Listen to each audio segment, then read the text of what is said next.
You think you understand influence. You believe your decisions are your own, born of reason and fact. But what if one man could consistently hijack your perception, not through logic, but through a masterful manipulation of your deepest psychological wiring? Steve Jobs didn't just sell products. He sold a version of reality, and the method is far more unsettling than you imagine. The architects of belief, introducing the reality distortion field. Okay, so let's talk about the reality distortion field. It's not just charisma, right? We all know people who can charm a room. This was something else entirely.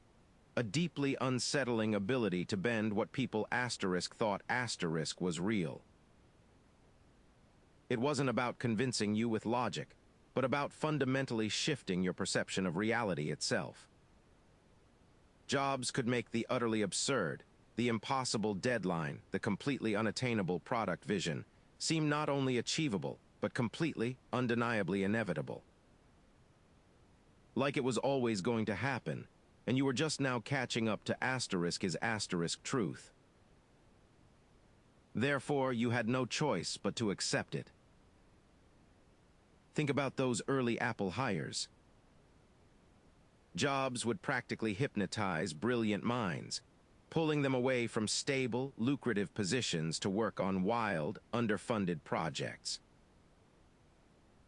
People would secure deals against impossible odds, often after being flat-out rejected, only to find themselves agreeing to terms they'd sworn they never would. Employees would work insane, impossible hours, pushing past any reasonable limit, because in his reality, it simply had to be done. Why do you keep doing this to yourself? He defied industry experts, who'd scoff at his ideas, only for them to later marvel at the finished product, bewildered by how it even materialized. The core of it, I think, lies in cognitive dissonance. You know, that annoying discomfort you feel when your beliefs clash with reality, or with your actions. Our brains hate that feeling. We crave coherence. Jobs leveraged this perfectly. He'd present a new, often outlandish reality, a new product, a new deadline, and then he'd let you do the work. He'd let your brain reconcile the impossible vision with the resources you had, or with your own capabilities. Think about the last time you convinced yourself a bad decision was actually a good one. That mental backflip, that's the seed of the RDF. Your mind twists itself into knots to make his vision make sense, to make you make sense within his narrative.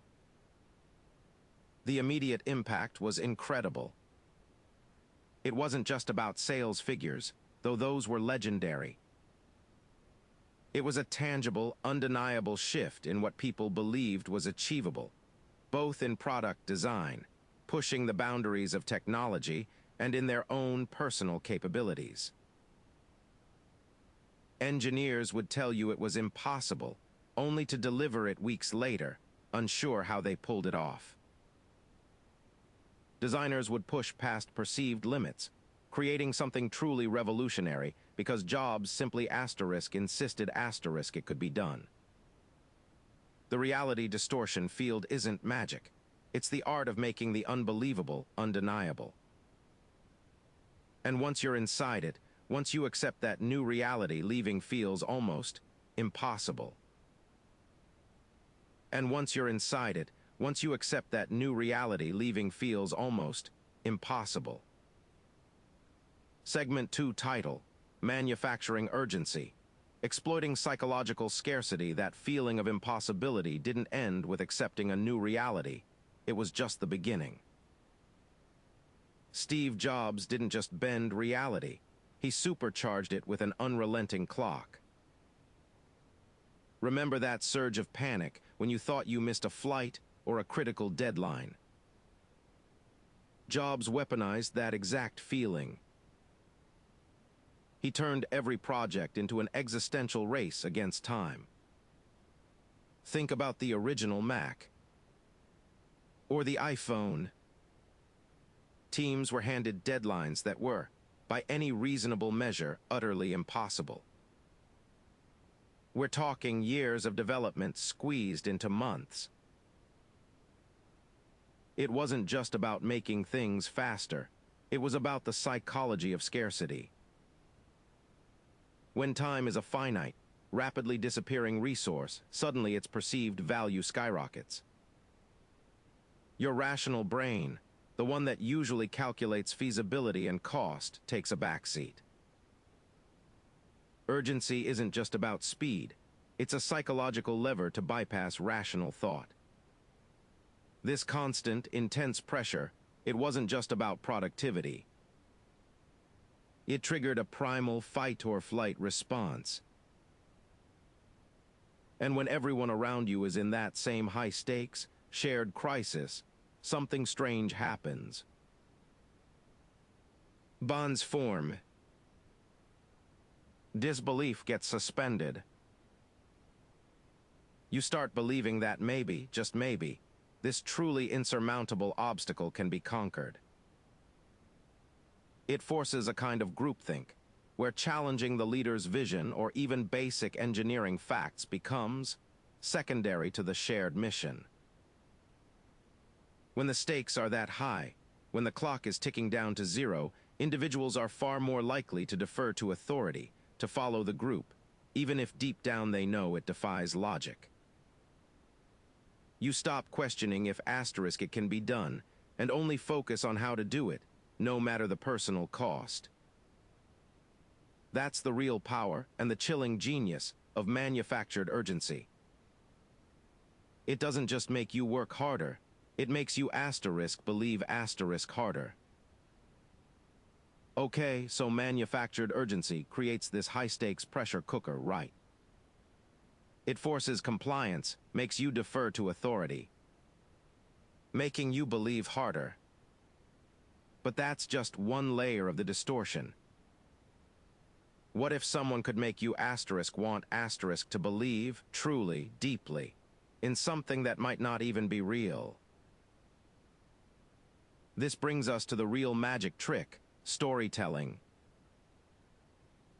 You felt it that moment a movie transports you completely, making you forget you're just watching a screen. That's the power at play. Steve Jobs' legendary presentations weren't product launches at all. They were evangelical sermons, mass conversions disguised as tech demos. He wasn't just selling a device. He was selling a vision, an identity, a promise of human potential. This is narrative transportation theory in action. When a story is compelling enough, it absorbs you completely. Your critical faculties quiet down. You become less critical of the information being presented, more open to new beliefs, suspending disbelief almost unconsciously. Jobs mastered this. He didn't list specs. He painted a picture of a better you, a more creative you, a freer asterisk you, all enabled by his product. He famously framed Apple as the rebel, the creator, the artistic outsider fighting corporate mediocrity. Think about that iconic 1984 commercial. It wasn't just selling a computer. It was selling liberation from a faceless, oppressive regime. This us versus them mentality created a powerful tribal identity. If you owned an Apple product, you weren't just a customer. You were part of the revolution. You were part of asterisk, his asterisk revolution. And the emotional resonance was off the charts. Jobs appealed to aspiration, creativity, simplicity, and the innate human desire to challenge the status quo. The products weren't just tools for utility. They were vehicles for self-actualization. They were extensions of *U. You buy the story first. The device then becomes almost secondary, a necessary totem for your allegiance. Because when you buy the story, the product becomes an inevitable artifact of your own aspiration. It makes you feel like you belong, like you're a part of something bigger. That's how you get people to want to embrace a distorted reality. You buy the story first. The device then becomes almost secondary, a necessary totem for your allegiance. Because when you buy the story, the product becomes an inevitable artifact of your own aspiration. It makes you feel like you belong, like you're a part of something bigger. That's how you get people to want to embrace a distorted reality. But what if you don't want to? What if you see a crack in the beautiful, shiny veneer? What happens when you question the vision? Or worse, challenge the man behind it? Recall the last time you stayed silent in a meeting, knowing you had a better idea but fearing the reaction. That's the silent power of engineered conformity. Steve Jobs mastered this. He didn't just create his reality, he ruthlessly defended it. If you brought him an idea, a design, a technical point that didn't align with his singular vision, he wouldn't engage in debate.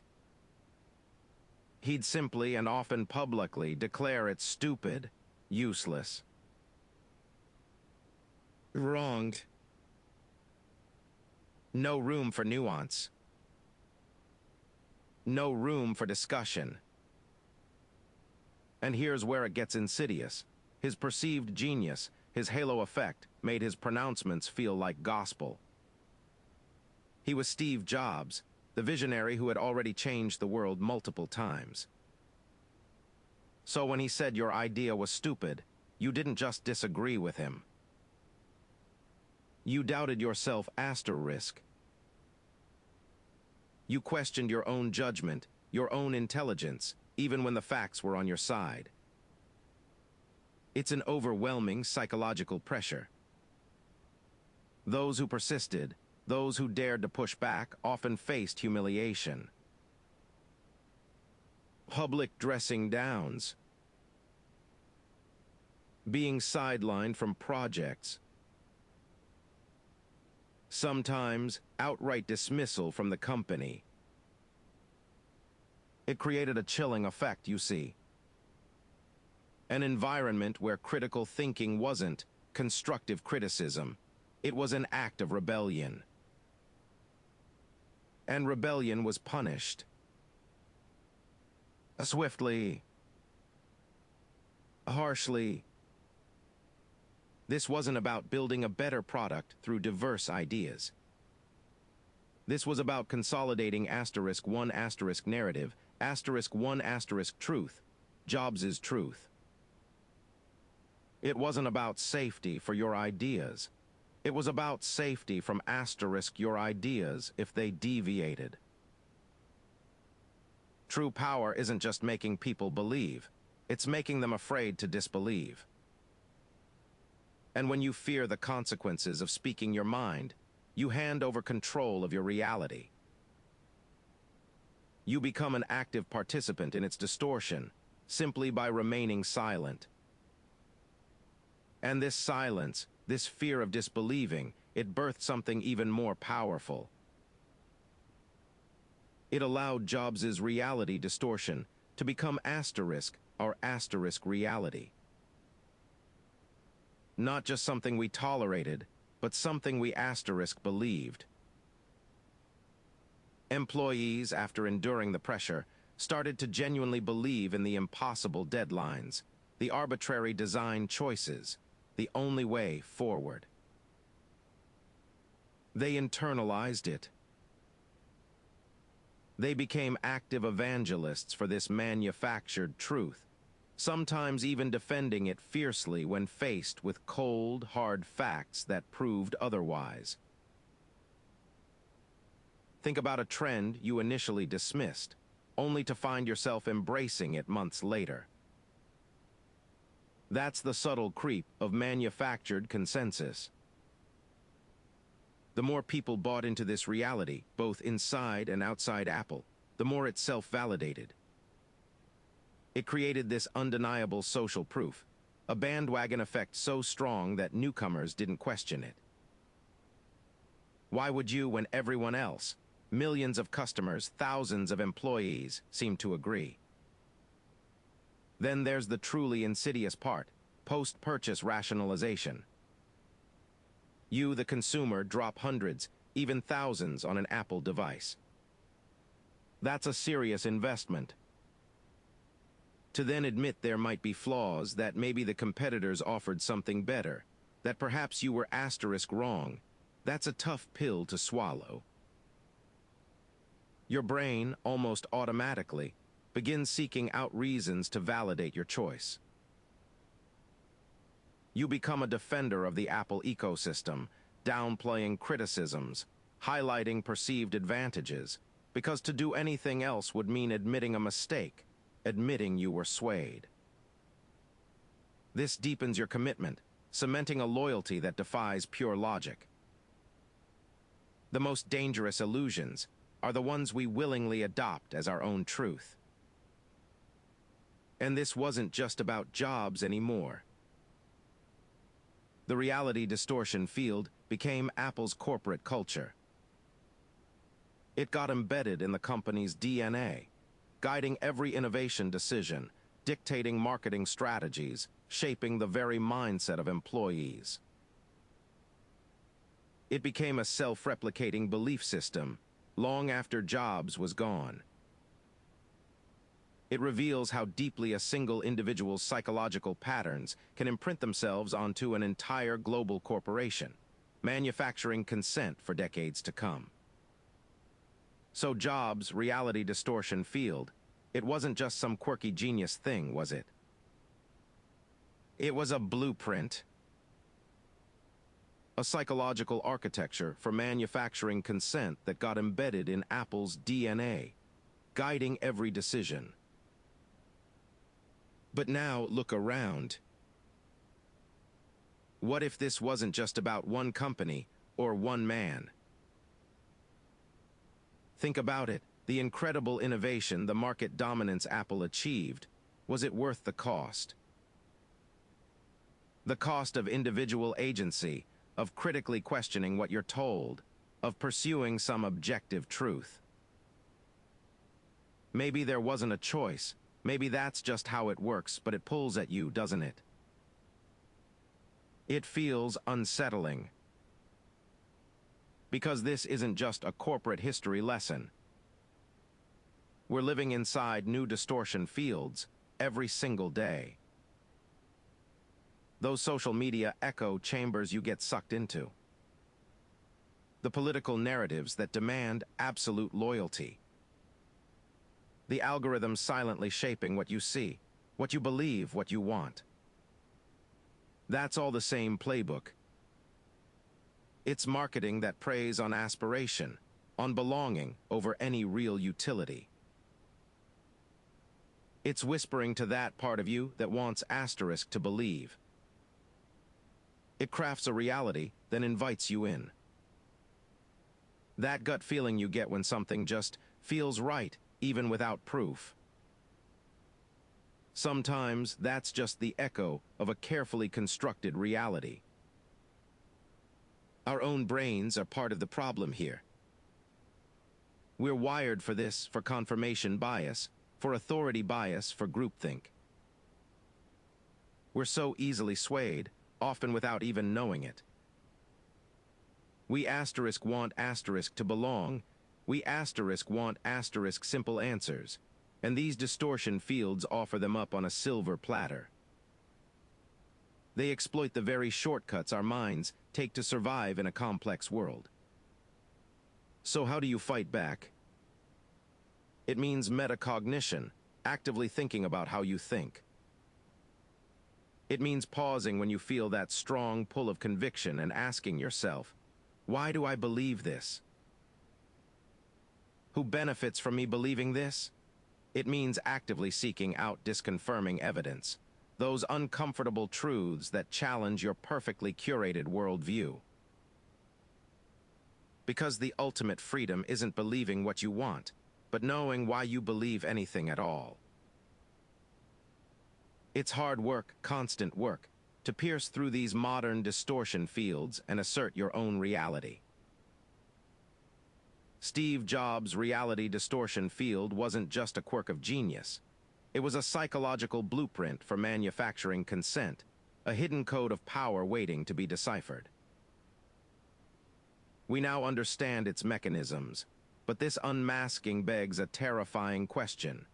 What if the most powerful distortion field isn't external, but an internal one shaped by forces we can't see, subtly shifting what we perceive as real and what we asterisk become? That's the next frontier,